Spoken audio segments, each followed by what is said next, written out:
All right. Welcome to the podcast. I am sober. I am a heathen. I am the sober heathen, Scott. I'm glad that you are listening today. Another guest show should be a good one. They've all been good. These are better than me just sitting here blabbing my mouth. I can tell you that. Um, Today we got Anthony. He's coming from British Columbia, right, Anthony? Yeah, that's right. Yeah, heck yeah. So got our neighbors to the north coming in and talking on the podcast. I'm not going to talk much here in the beginning. I'm going to let Andy take the wheel, and we'll just kind of have a conversation. Two people in recovery, two heathens in recovery. This is pretty cool. Pretty excited to have a fellow heathen on the podcast. So, Anthony, welcome. Tell us a little bit about yourself, man. Yeah, Scott, it's good to be on the show. I found your podcast on one of the groups there about heathens and recovery, and I was like, I have to meet this guy. I have to meet another guy following the same path that I'm on, and no, it was really cool to find you and listen to your experience, strength, and hope, and that's what I'm going to touch on today is my own experience, strength, and hope, and hopefully people get something out of it. So yeah, my experience with addiction is a long and windy road. I think like most of us, we came into contact with addiction much earlier than the substances that came out, right? So for me, it came from a fundamental place of not understanding myself and who I was growing up as a child. Um, my home had problems, like everyone else's homes have problems, and it was it was different, right? We did this thing in my treatment center. I Treatment's part of my journey. I went to Cedars at Cobble Hill. That's here on Vancouver Island, a really great place. Highly recommended if you're in British Columbia and looking for treatment, or anywhere in Canada for that matter. Um, I did this thing called a life tapestry. We did it in place of a step 4 and 5. So that broke down my life into small chunks, and we went through um, like what was going on for me, what were my questions about the world, and what was going on around me that kind of influenced my life. And going through that, I realized that I had started escaping reality by age 9. So by age 12, I was into substances and drinking, and I was full blown addict by the time I was 16. So I was riding this battle with alcohol for the last 20 some odd years. Yeah. Yeah. Before I finally it beat me. It really did beat me. I tried recovery once earlier in 2021, I would say 2020, early 2022.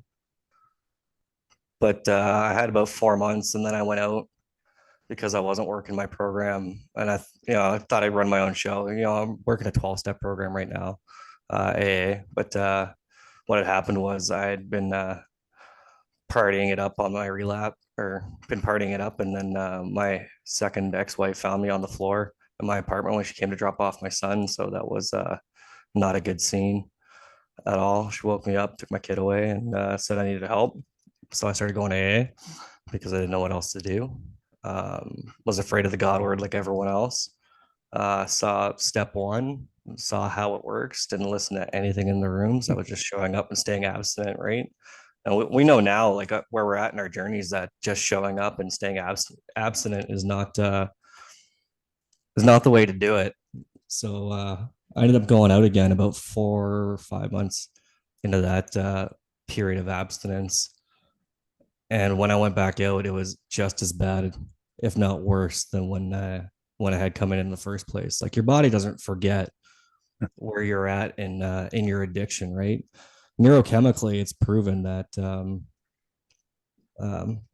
when your body anticipates your addiction coming on, it'll start dumping the anti-dopamine, basically neurotransmitter, but it just remembers the previous setting it was set on. So if it was set on high, um, it's going to start dumping it in on high. Yeah, I like that. I like the previous settings. You got the preset. Yeah, I like that. Being a nerd, that resonates with me a little bit. Yeah, that does Yeah. not forget. Yep. No, it doesn't forget. And I was just as bad on my second relapse, or in that relapse, as I was when I went out in the first place. It was pretty epic. It started with a little slip. It's like, okay, I've got 4 months. I've got this drinking thing under control. Um, and then I was like, okay, I'll just get a Mickey, and then I'll get that Mickey turned into a 2.6, and the next, like, this is over a course of a week, maybe. One Mickey, two Mickey, 2.6, another 2.6, 2.6 in a dealer, 2.4 a beer, 2.4s a beer, calling the dealer every night, up for days, like just out of control. And it was in the middle of that. I stopped going to work. People were calling me. I was like, what's going on with you? It's like, oh, I had a slip. I'm just talking to my counselors. I'm okay. I just need to take some time off. And no, I was just right into it. I was lying to my counselor. I was lying to my bosses at work. I was lying to my baby mama. It's just about where I was at. And then, yeah, eventually I was like, I need to go to fucking treatment. There's no choice here. There's something I'm not dealing with. And yeah, I thought it was just the substances, but no, when you go to treatment, you start doing that deep digging, you find out that it rarely is the substances. I don't know if you've ever heard of Gabor Mate. He's a psychologist here or psychiatrist here from Vancouver, very famous. He does a lot of work around trauma, addiction, ADHD. Um, but a lot in his work, he talks about it being like a hungry ghost that you're trying to feed Sure. with your addiction. And then he asked the question a lot of the time. It's like, don't ask why the substances, ask why the pain. I like that. Uh, but sorry, I too jump around a little bit. We were talking a little bit before we started, squirrel brained. Um, you'd said that you told work that you had had a relapse and that you were talking with your counselor. So you were pretty open with your work. Yeah. After my first, like I'd been struggling for probably the year previously, and I got counseled at work, like for, missing days. And they're like, okay, we know you have a problem. Like, so after I started my recovery the first time, it's like, yeah, I got this under control. I'm going to take care of this. Everything's going to be good. So I was pretty open with them at the start, and then I relapsed, and then I could. There was that shame in that relapse that came back. Like, okay, I could do this by myself. I couldn't do this on my own. I couldn't run my own Sure. show. I couldn't stop on my own. That was that insanity piece that we talk about. How many times did we say we were going to quit before we picked up the next day? Like I quit every time between beers. I quit Yeah. every time between phone calls to the dealer, right? Yeah, and we were serious when we said it too. And at least in my experience, I meant it every time I said I was done. I meant it. Oh, But me it too. Like I'd yeah, lost my kids, I'd lost my relationships, like, and I meant it. Like I wanted those things back, yeah. but I couldn't Uh, get them back. yeah, you can't. I mean, and it's there's a lot of selfishness going on in this disease. You have the selfishness of that everybody sees that you're given the appearance that you don't care. You don't love your kids, you don't love your family, you love this substance more than that. And then you have to take that and then you have to become selfish in another way in order to recover. Yeah. The selfishness in recovery was something I struggled with because, giving up substances and the using and the drinking was, just step one. But like there were things I hadn't dealt with in my relationships, like codependency issues and Sure. all that fun stuff that goes along with being a codependent. And, I had trauma being a displaced dad for my second marriage, having my kid taken away that time. And Sure. that affected my relationship with my youngest kid. And, that stuff I didn't want to look at because it made me feel less than, it made me feel weak. It made me feel, all the things we feel as men that we shouldn't be, that that's what it became. So I had the shame in my relapse, and then the shame of asking for help, and the guilt of not being able to show up, as a father and as a man. And that was rough. That was It, fucking rough. sure, man. Sure, man. And I think once we can swallow that pride like you did, and totally surrendering, it the last treatment I went to, I worked there like a week before. I was a tech there, you know what I mean? And I knew what I had to do was if I'm going to surrender this thing, I have to own it. And, I showed up and a lot of the guys that were in the treatment, they were like, "Hey man, can you help me do this?" And I'm like, no, I'm actually in treatment now because I Okay. relapsed. You know what I mean? So yeah, giving in step one, you mentioned it a couple times. I think that's really huge. It's if you don't do that one, you can't do any of them, right? I mean, that's if you're in AA for a half a second, that's the first thing they're going to say. You got to completely surrender. Yeah, and the experience of surrender that I finally got there, I remember it like it was, like it was yesterday. It was such a cool feeling. I woke up in the morning like I always did in treatment. I think I was on my third week there. And then, but I felt serenity. Like I could only describe it as serenity. That just peaceful, at ease feeling. I had finished my detox. I had fucking started working with the counselors and got my programming sorted out. Went through that roller coaster of emotions that you have when you're through there that you can't. It's kind of like the emotional hangover that you from stuffing down everything while you're using. Yeah. Once that all came out and it was out there, my story was out there, everything was out there, my feelings were out there. I couldn't hide from it anymore, and once I was done hiding from myself and I accepted that this is where I am, this is what I'm doing, that I found surrender. And like they talk about compliance and treatment versus surrender. Compliance is all about paying that lip service, going through the motions, like, you're going to abstain, but you're not working it. You're not doing the work. You're not, you know, you might have arrested it, like you're using, and you might have, had a few years or a couple goes at it. You know what it's about. You think you know better, Yeah. but you're not actually doing that work on yourself. And unless you're doing the work all the time, for me, it was like, yeah, without the work, I wasn't surrendering. It's Yeah. basically what I'm say. No, no, right on, man. It's that ism from the that I talked about in a previous podcast that, and you said it right away. Right in the beginning when you first started talking, you said you didn't know yourself as a kid. That was pre-alcohol, right? So that ism, and I can relate to that totally. I didn't know who the hell I was. I was always trying to be somebody else. I was always trying to, get these kids to like me and changing who I was because I didn't, I was missing something. I didn't know who I was, and I thought that was a great way you put that. I mean, perfectly. Um, Bill W. in AA says that alcohol is but a symptom. So we're using that, and that's just a symptom of a bigger problem. And you've touched on that several times. We have to figure out the why, because just quitting drinking doesn't do anything for anybody. I had a counselor, older dude. He's awesome, and one of my favorite people on the planet. And he quit drinking by going to AA. Never went to treatment, but he quit drinking, and then 8 years later, his wife left him. And he's like, what the fuck? I quit drinking. I'm going to AA. I got the drinking under control, and now you're leaving. Well, he didn't fix the actual problem.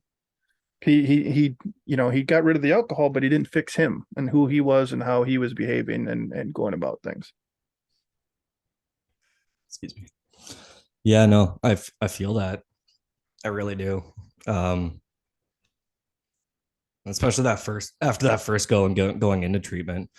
But like when surrender came and I started doing the work and really examining all those parts of myself based around like how shame based I was in my addiction, like my using and like my feelings of shame and wanting to control my environment to make myself safer. Those are all things I learned as a kid to keep myself safe emotionally, Sure. but they no longer serve me as an adult. But unless I brought awareness and attention to those, like those coping mechanisms or those maladaptive traits or whatever they wanted to call them in treatment, I can't remember right now, but without actually looking at those things and how they weren't serving me and how they contributed to my powerlessness and unmanageability, I wasn't getting any better.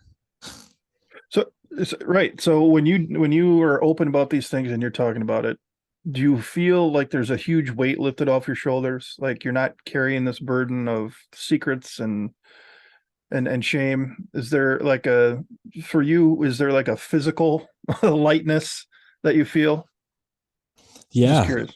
no, totally. That physical lightness comes like I was always walking around like with a chip on my shoulder, angry, pissed off, just barking at everybody that crossed me the wrong way. And I felt heavy all the time. Like something was like I was carrying on to like they talk about the bag of rocks and resentments. Mhm. For every resentment that you have, you can write it on a rock, put it in your pocket, and pretty soon you're gonna realize that your pockets are full and you're being dragged down. Oh yeah. I was carrying around every single resentment that I had. And then everything that I could tie to an old resentment, I would create a new rock and I'd just chuck it in the bag because that felt like I was justified in the way I was feeling in that irritable state. You know, you talk about restless, irritable, and discontent. I was justifying that with all these resentments. But finally, you know, when we talk about how it works, I like to describe it as how is just an acronym for honest, open, and willing.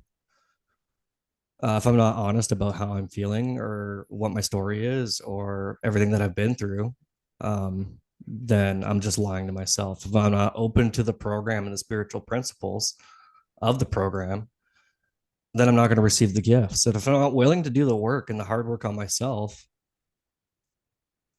then it's I'm going to go out again. Right. No, Right. it's right there how it works. And the fact that I ignored, you know, the first word in the first step of AA, we thinking I could do it by myself, you know, that was a recipe for failure as well.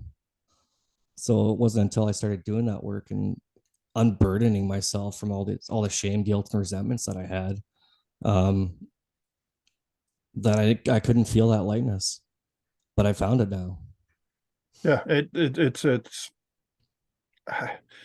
I find myself sleeping better with this lightness. I find myself waking up easier, because you're not carrying those rocks around, like you said. You're not carrying, man, just not having to lie about every single thing. You know what I mean? Or, Oh yeah. just it's so free. And I think that's why it's so important. Like, I'm going to jump around here again because I'm thinking about it. You had mentioned the spiritual part of the program. Okay.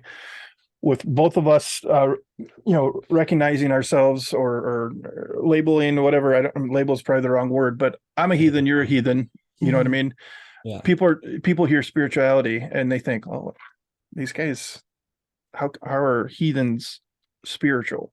And I think, and you mentioned it too, the God word in the meetings, that was a little bit of a challenge because sometimes people do get preachy, and that's, take what you need and leave the rest. But um, there is a huge difference between religion and spirituality. They're two completely different things, and I think some people have them so lumped together that when people in AA that are trying to tell them something important, kind of like you just said, the spiritual part of the program, they hear that and they click, they shut down. Spiritual, Oh I'm yeah. not spiritual, I'm not. So how did you reconcile the difference between those two? Well, just by recognizing that one, the big book was written in the 30s, and modern heathenry didn't even come wasn't even a thing on the radar back then. And neither was the Buddhist recovery principles, and neither was a lot of the the new religious movements that we see gaining prevalence among modern day society today. So he's just going with what he knew was right and what his experience was in the society that he was living in. So for me, it was just about, you know, this is the God of my understanding, or all the gods of my understanding. Sure. And but the principles are the same. The spiritual principles are the same. You Yeah. know, working the spirituality piece, they talk about it in variety. If you look at the medicine wheel, there's four key components on the medicine wheel that we have to take care of for ourselves, right? There's the physical, taking care of our physical bodies and our physical health. There's our mental, making sure that our thinking's right. There's our emotional, making sure that we're feeling our feelings and not suppressing them and recognizing what our feelings are. But there's also the spiritual part and your connection with your higher power. So the way I relate well variety in that medicine wheel to my spiritual program today. It's like if I'm not taking care of one of those four quadrants, it's gonna be like I'm running on a flat tire. And it's just gonna make everything fucking harder, you know? Yep. So if my That spiritual side's deflated, it's just gonna be like tukunk, tukunk, tukunk, tukunk, tukunk, and just for sure.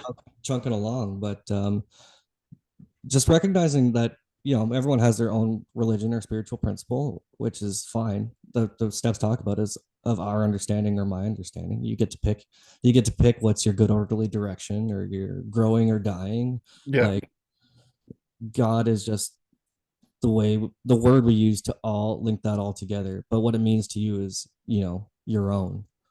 Yeah. Yeah. What helped me was I like acronyms, and I came up with good observable decisions because that worked for me. Because what clicked for me was, the only way you're going to prove to the people that you want back in your life is for them to see you change. Yeah. So I went with that acronym, and that helped me. And just to close it out on the spiritual part, spiritual to me is going out and starting a bonfire at 9:30 at night by myself, even for 20 minutes, under the clouds or the stars, and just being at nature, or with nature. That's spiritual to me. That's a spiritual connection that is giving that spiritual connection. It's giving energy to that. So it can be, the important thing, I think, for anybody that's hesitant on AA, it does say the God of your understanding. It does say, as you understand it or him. And so it can be anything. And you and I have found our own way that is not traditional, the 30s big book, belief system, but it can work. It can still work for anybody. I was an atheist for a while, and I had some recovery, but it wasn't until I found something that gave me fulfillment and enjoyment by finding the gods that I now follow. You know what I mean? Yeah. Um, One note that I made here too. You said you had tried recovery. Um, I know for me, it took 4 treatments. I know for me, I was going during the pandemic. I was going to the one day I went to 9 AA meetings in one day with my sponsor. But it always ended up with me drinking in those meetings off camera. So I consider myself, I wanted to stop, and I was going to those meetings because I wanted to hear something that helped me stop. So I want to feel like that I was working towards recovery. When you said you tried recovery, do you want to elaborate on that a little bit? Some things you did that didn't work, or was it just a lack of effort? 100% it was a lack of effort. Sure. But I like what you said there. You were really invoking the third tradition there. The only requirement for membership is the desire to stop drinking, right? And they had downgraded that from I think they put sincere desire it was before they did the revision, but now it's just any desire is good enough to be a member, right? No, but trying recovery the first time was, I knew I had to stop. I knew I had a drinking problem, but I wasn't willing to buy into the program. And I was just doing the bare minimum to appease people to keep them in my life so I could still keep seeing my oldest at the Sure. very least. But not doing any of the work associated with it. I didn't read my big book. I didn't, I listened to the 12 and 12 that we studied, but I didn't know how to apply it. I never got a sponsor. I never Sure. talked to other men. I wasn't connecting with people, Yeah. because I was still very much shame based and be like, oh, everything that I've done in my addiction, no one's gonna, no one's gonna get it. And I was still very much centered on the ism, right? Mm-hmm. I, self, and me. Yep.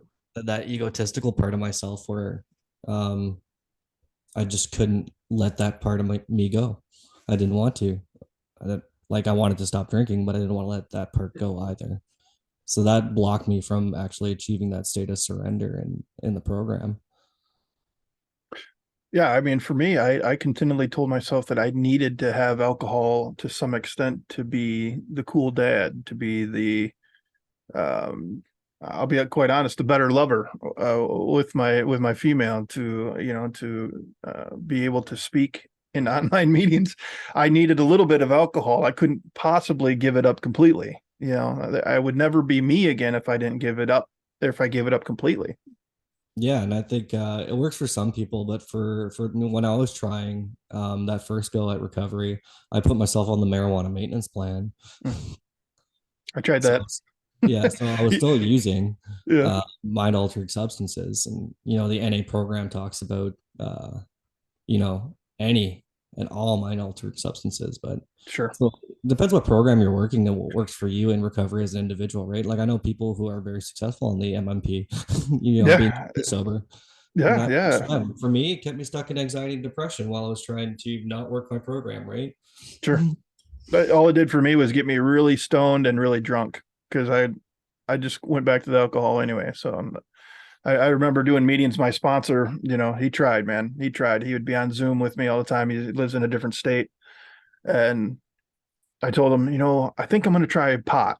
And he's like, well, you know what? You're going to fucking die if you keep drinking the way you're drinking. So fine, get some pot. So I'm sitting there doing meetings with him, smoking just nonstop. Yeah, And you want to green out. yeah, yeah. And The trying to get blackout, that it's going for the green out. right. So man, this has been pretty fun. Let's see, I'm checking my notes here. Yeah, so it's something that kind of and something that's quite common is did you have any experiences in thinking that, I think every person struggling with substance use disorder thinks they're the exception to the rule. Do you have any do you have any for me, I'll give you an example. For me, walking into AA the first time and I see these dudes and I'm like, oh, I am not these old dudes. I am not these old guys. I am not like this. I go into treatment and I'm just judging people instantly by their physical appearance. And I'm going to beat this. Yeah, well, he couldn't stop drinking, but I'm not him. You know what I mean? Uh, do you recall those thoughts at all? Yeah, on my first go around, when I still held on to a lot of my judgments about other people and their using, and how my war stories compared to their war stories, what they had lost versus what I had lost, right? Mhm. I didn't really have a lot of trouble where I worked. Um, so I was still succeeding in one area of my life. So I hung on to that like a fucking life preserver because Yeah. I kept failing upward, kept getting promoted. Like, so that part of my life was going good. Meanwhile, I've got like 3 divorces under my belt, 2 kids that I barely know their dad. He is emotionally unavailable, and he's always broke. Yeah. Dude. But I was good at my job, so I held on to that Right. like the last dying gasps of a fucking drowning man. I mean, you'll find anything to grasp onto, man. Anything. I did the exact same thing with my job. I'm getting promotions. This company is going down, and I just went and got hired in another one for making more money. Clearly, alcohol's not the problem. With my in my marriage and the fat that I'm the fat. Right there, I said fat because that's what I was getting to. I was like a blimp, bloated up like a damn blimp. It clearly wasn't the alcohol. I just need to cut back on potato chips or something. It is just Yeah. the insanity of this disease, the cutting baffling part of it. It will give you every excuse in the book. I mentioned before, there was a time a good friend of mine said, dude, you're a functioning alcoholic. And you might as well put that on my badge, just like I'm in the Boy Scouts or in military, getting a rank. Like I wore that like, hell yeah, I am a functioning alcoholic. I'm not my mom because I'm working every day and I'm, you know, just insane. Yeah, there was a really old the old culture in the military where I worked. There's a huge drinking culture, and you could wear that functional alcoholic badge like a badge of honor. You really could. Honestly, you were a part of like Sure. this core group of guys that were all alcoholics, but we're all really good at our jobs, and because we protected each other at work if things got a little bit spicy or whatever else was going on, it was kind of acceptable.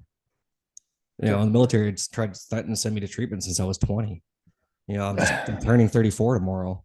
So it's 14 Oh, years of them just threatening to, send me to treatment. And I was like, no, I'm good. It's really my deployments. It's really everything else that's going on in my life. It's not the drinking. yeah. And Yeah. part of it, was everything else going on in my life, but I wasn't dealing with it. I was just masking it with the drinking. Yeah. It's six of one, half dozen of the other, right? Yeah. Um, yeah. It'd be a lie if it wasn't enticing to have that numbness at times. Happy birthday, early birthday, by the way. No, thanks. Uh, hitting 6 months last weekend, and that was followed by 2 days of just a shitstorm of emotions. I was just pissed off at everybody and everything for no reason. And there was moments there where it's like, man, I just don't want to feel this shit anymore. Because when I heard this, it was eye opening. It was like, you feel better when you quit drinking. You're gonna feel the anger better. You're gonna feel the sadness better. You're gonna feel the anxiety better. You're gonna feel all these things more. And it's a gut punch in the beginning. Yeah. I had this psychiatrist in treatment, and he was like a super new age kind of dude. I was going off in his office, like I was pissed, like 10 out of 10 pissed, because I felt like he was ignoring a lot of the stuff I was talking about. I see what he was doing now, and I can kind of laugh about it, but like I'm just like shaking mad in his office, like just full on about to jump over his desk. And he's like, I can see that you're a little bit activated right now. I'm gonna read you a poem. So he read me this poem, and it's called The Guest House by Rumi. I don't know if you've ever heard it. I've not. Um, it's really good, but basically it talks about all of your feelings being a guest in your house, like and the house is your body, right? In your soul. So your feelings are going to come in, and you have to treat them like a guest. And as a heathen, guest rights are important to me. Sure. Even if they're fucking your shit up and tearing the place apart, it's good to be a good host. But Sure. you have to recognize that those guests are going to leave, just like your feelings are going to leave. And if they tear your house down and carry everything outside with you, well, they're just making room for something better to get moved into there. So that's kind of how I approach those feelings in kind of like a metaphorical kind of sense. But Yeah, that's great. yeah. Yeah, that's great. All right. So is there I've told the story about how I wore a t-shirt for pants to the gas station across the street from my house. You have any fun stories that you look back at that were really bad that you can laugh at yourself now that you want to share? You don't have, Um, you don't have we to. could save my war stories for another episode. Sure. Sure. But I've got tons of those stories, and I can look back and laugh on them now. Sure. But at the same time, a lot of them are super sad and super tough to talk about still. Sure. Well, hey, don't have to talk about anything you don't want to. Just wanted to see if there's something. I do have a funny one I was actually talking about in my group earlier today. I've got the scar on my leg, right there. It's pretty. I went down to the bone on that, and I was in Singapore, and we were drinking at this place called the Golden Mile, which is like the bus depot where people come in from Kuala Lumpur in Malaysia. Like we had seen all the touristy spots, and we had done the 4 floors of horrors or whatever. But we were talking to this local guy, and we were like, where do locals go drink here? Like, where's the scummiest, diviest place that locals go to drink? Because that's what we were interested in. And they brought us to this like bus depot, and there's like this weird little bar there, and they got these, it's like karaoke, and there's like stages everywhere. So I went to go jump on the stage, but it must have been made out of glass or something, because I just cut my ankle right open, just tore it wide open. I was bleeding everywhere. My pants were soaked in blood. And I'm like, yeah, let's drink this tower of beer and just fucking have a great time. Last night in Singapore. Oh yeah, I was during my dirty 30, and 3 years ago. It's like one of the last good goes I had in addiction, kind of. But I also recognize the fact that I was going through a lot at the time too. And yeah, there's a lot of stories like that from Sure. that particular deployment. But we can get into most of those another time. Like Sure. I'd love to come back on the show if you'd have me. And Hell yeah. Well, and I think I want to do a panel show too, so we can have one of these days where we have 4 or 6 of us, and we all get together beforehand and pick some topics that we want to talk about, and it can be a conversation. on our thoughts on different things, which leads me to we'll wrap it up here. Just a couple more questions, just to get your quick thoughts. Oh, yeah. Um, choice choice and addiction. Is it a choice? Is it not a choice? Is it sometimes a choice? Is it, what are your thoughts on choice and addiction? Choice and addiction kind of has a couple parts to it. Um, some people will say that, addiction is very much genetic, and genetics has its role to play, I think, in addiction. But all genetics does is load the gun. Mhm. Environment will pull the trigger, right? So Sure. some people are predisposed to become addicts, and that's natural. That's part of the society and stuff. I don't know if you know this, but the comorbidity, um, which means like if you have this one thing, you'll probably have this other thing with addiction and ADHD. How many percent of people with ADHD will have issues with substance use? It's upwards of 75%. Oh wow. So just the fact that I was born with ADHD and I didn't get diagnosed until last year, and that's only because my son, my oldest, he's got it pretty bad. Um, so now I can see these things and like, so okay, yeah, now he's susceptible to, getting like to be like his old man. So the more I like do the work and study these things and, expand my knowledge base on it, that part wasn't a choice. Sure. Picking up the first time, probably a choice.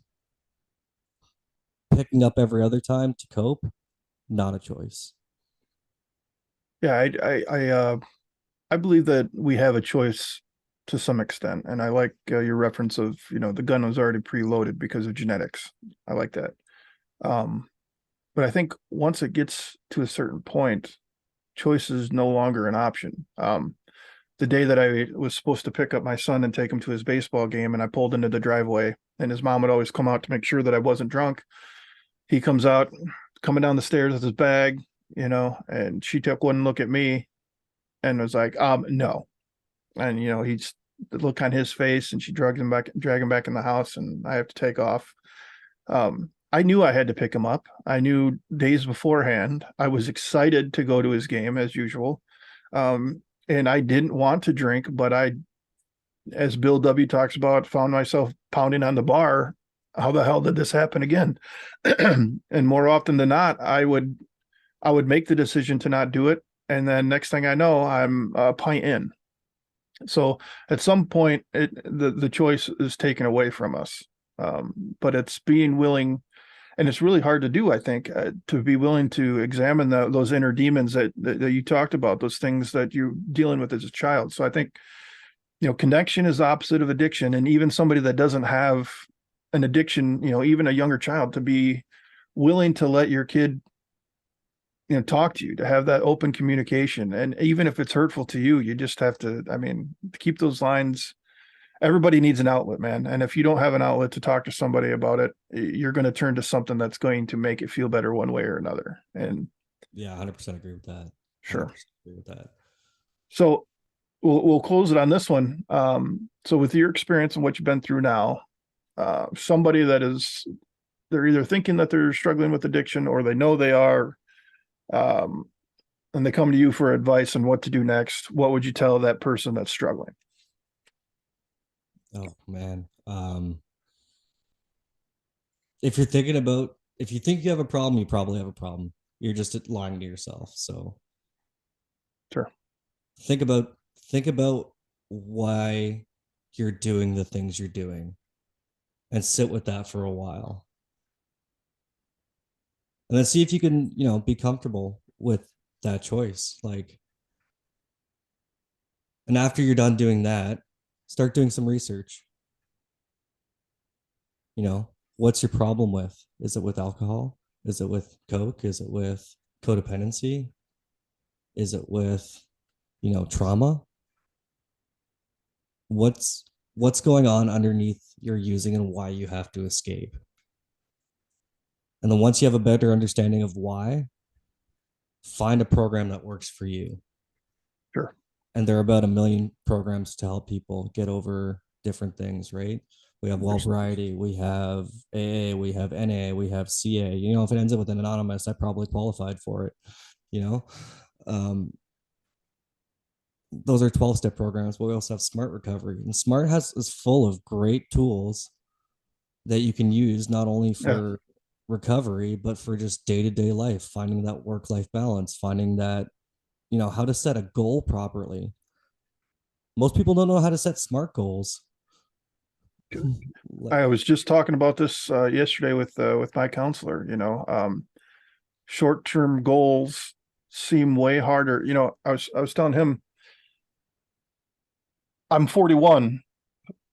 Turning 50 feels like it's right around the goddamn corner. But getting to that 1 year of sobriety feels like an eternity away. You know what I mean? And getting the job and getting caught up on bills feels like an impossible thing to happen. But 9 years from now, it feels right around the corner. You know, and it's it's the insanity of the thought process, man. And I think you said it best. If you think you have a problem, you probably do. That's that's a pretty simple one. I think if you're far enough along that you're questioning it, you got to do something. But the thing that I think people need to realize is you got to think about all the effort that you put into your addiction. The How am I going to get it? How am I going to hide it? You know, what excuse am I going to make for missing this obligation? You have to put that amount of work into your program, whatever program that is. It can be any program. You have to put that amount of work in plus some in order to beat this thing. This is straight up. I mean, this this disease is trying to kill you. Okay, it's war. It wants you to die. And if Yeah. you're not willing to go to war and do things that are uncomfortable, like say, talk about, just shitty things to somebody, you don't have to air it out to the world, but you gotta explore these things and where they're coming from. So yeah. So all right, I promise this is the last one because this is a follow-up of the previous question. Somebody that has a loved one that is like us, that is struggling, and this loved one is trying to help them. They don't know what to do. What would you say to their wife, to their kid, to their aunt, to their mom, their grandma? Somebody comes to you and says, "Look, I know you went through this. You're doing so well. What do I do? What should I do? What can Take you care of tell me?" yourself. Take care of yourself first and foremost, because if you're not taking care of yourself, you're not going to be in any position to help them. And all I can do as a man in recovery is carry the message. I can't carry the addict. Sure. You have to recognize that it's one thing to, you know, be in recovery. It's another thing to pull yourself out of recovery. And if you're not doing it for yourself, you're not going to recover at the end of the day. So I would talk to that person about boundaries and getting support from themselves. And once they are in a position to intercede, then maybe. But if they're not taking care of themselves and dealing with their own issues, then they're not going to be in any position to help the person that's struggling. So that'd be Sure. my advice to them. And there's programs for that too. You know, CODA, Al-Anon, Yeah. ECOA. Um, yeah. So Yes. definitely. Step one. Yep. I think the best thing is to do step one. You're powerless over this situation. There's nothing that you can do to stop them. You can be there for them and support them, but you have no power on whether they're going to quit or not. That's completely up to them. So absolutely. Cool, man. I don't, did you say your sobriety time? Did you get to throw It that should out be there? down there at the bottom of the screen. Four Oh, months, four nine months, days. 9 days. Yep. All right. Well, a lot of people listen to audio. So congratulations, 4 months and 9 days, man. That's a huge accomplishment. Is this your longest stretch? Or Not yet. I've got 5 more days and then I'll be my longest stretch. dude, congratulations, man. That is awesome. If I have a soundboard somewhere, I would have played the applause, but I'm not prepared. Yeah, no, that's all right. But the thing is, like, I don't even want to compare it to my last stretch because I didn't have what I felt to be true sobriety. You know, Right I on, was dude. abstinent, but I wasn't sober. It just it there's when you're ready, I know I can say now from my experience as well, you can feel it. Yeah. Like it was just all the other times for me, and I don't know if it's the same for you, I was just waiting for that opportunity to present itself to give me any excuse to drink and to hide it again and try to put on this persona of, oh, look at me, I'm in recovery. I was just waiting for that time. And this time I don't want it. It just, I don't know. Yeah, I we don't could know. talk about like what sent me into that relapse, and that's a pretty heavy conversation for me next time. But Yeah. no, I'd like to share my experience Well, on that I've, some other time. yeah, well, I'll tell you this. I've had more than one person tell me that when they listen to some of the podcasts, they always get emotional. So I think emotion is a huge, you talked about that earlier too. You talked about, in Harbor Hall, they call it the pies, your physical and intellectual, emotional, and spiritual. You got to work on those four things. And Okay, pie, yeah, that's the medicine wheel I was talking about. yeah, yep, Yeah, the medicine wheel, yep. And I think, to be vulnerable and to tell emotional stories where other people can hear that hurt, we're not dwelling on it, but we're not shutting the door on it. So we remember what the fuck we've been through. To get that out there and to be vulnerable, I think that's huge. And even just to come on a podcast where, I don't have millions of people listening to it yet, fingers crossed, but I have enough people that, you think about if, I don't know what the numbers are, but, if 10 people watch, how many people do those 10 people tell? Hey, I heard this or that. So, um, and then they tell two friends, and then they tell two friends, yeah, and so on. it Yeah, just, and even just one thing that can help somebody else get on the right path. Or, and I think, and it's equally as important to me that somebody who has somebody that they care about that's going through addiction, if we can ease their mind.